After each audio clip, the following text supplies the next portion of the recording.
Ladies and gentlemen, welcome back to the channel. I have a special treat just for you guys today. In this video, I'm going to teach you how to deliver the most humiliating, most awesome checkmate you will ever see on the chessboard. So here it is, you're looking at it, and yes, this actually is checkmate. So if you're thinking to yourself, I am confusion, you should be. It can be tricky, but with a little practice, I think you should be able to remember how to do this. All of our pieces are on their original starting squares. We have this ridiculously placed black king on c2. And so if you're able to achieve this checkmate, you might as well just throw a pie in the guy's face. Yeah. All right, so let's get it. So this is one of an infinite number of starting positions. This is just the one that I happen to pick. I do have the chess.com robot set to a maximum strength of 3,200. So there are three requirements that must be met in order for you to deliver this epic checkmate. Number one, you must have 9 pieces, including the king. So 1, 2, 3, 4, 5, 6, 7, 8, 9. Number two, obviously, we're going to have 2 of each of the pieces. So 2 knights, 2 bishops on opposite colors, 2 rooks. We're going to get another rook. And the third, you must have at least 1 extra pawn to promote to get a second queen for our lonely king.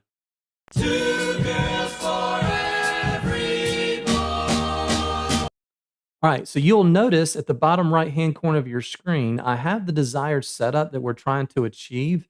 And if you get this setup, everything from here is forced.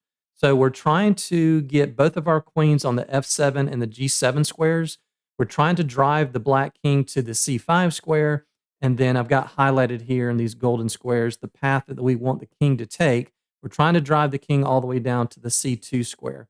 So how do we actually achieve this setup? Well, the first thing that we want to do, looking at this position, is we want to box in the king on the top or in the top left-hand quadrant of the board. So the first move I might make is queen to d5. Let's box in that king and cut the king off from the rest of the board. You shall not pass! All right, next, let's go ahead and get a second lady. Let's bring her down. I want to kind of restrict the king's movement. So here I'm going to box in the king. The king can only shuffle back and forth between a6 and b6. Again, there's a million different ways to do this. And now we are going to go back in time and put all of our pieces back in the original starting squares.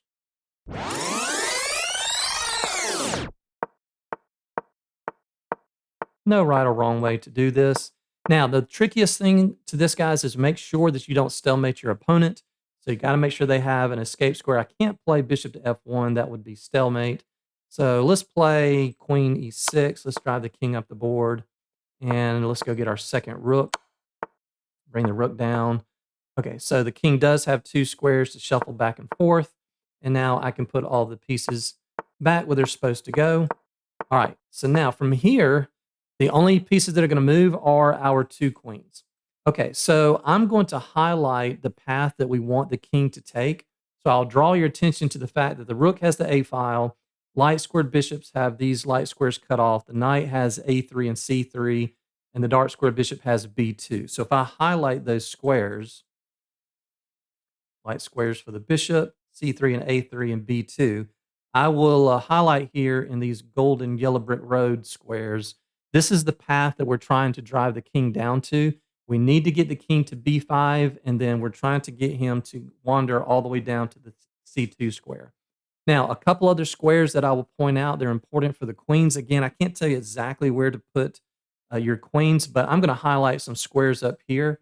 We've got to get both of the queens up in kind of this corner. The most important squares, though, are g4 and c8. So you have to make sure that one of your queens has access to the g4 square and one of your queens can get to the c file.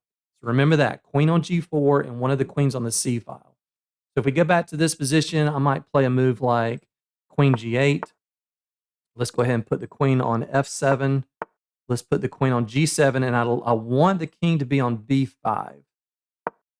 Okay, perfect. So this is the setup that we want. Everything from here is forced. So again, this is the path that we want the king to take. So the first move that we want to play from here is queen to e6. Now, queen to e6, the king will only have 1 square. He has to go to b4. Okay, now I'm going to take this same queen and drop it back to the c8 square. Okay, when I do that, the king has to go to b3, only move. And now we're going to do a little dance here with the other queen. I'm going to give a check on g3. King has to go back to b4, and now we get this second queen to the g4 square.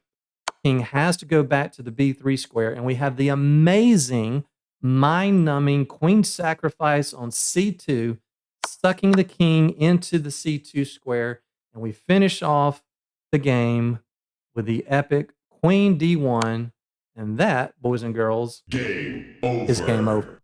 Coolest checkmate I've ever seen. This checkmate is for those annoying players. You got these guys that they rage quit, right? And they're just going to sit there and let their clock run forever. 1 hour later. Yeah, and then they start playing. Or I'm sure this has happened to a lot of you guys. Your opponent will blunder on move 4 or 5. Maybe they pre-move or something, and some kind of rage quit protest. They just sit there and keep giving away all of their pieces, right? And so for those people that are trying to be annoying, then we have to teach them a lesson, right?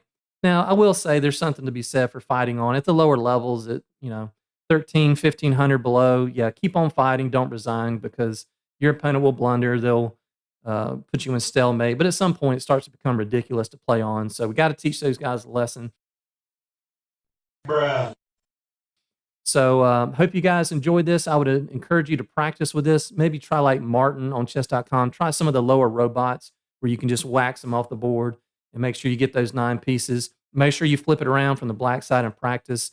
So hopefully you guys enjoyed this. If you like this, give the video a like and subscribe, and we'll see you on the next one.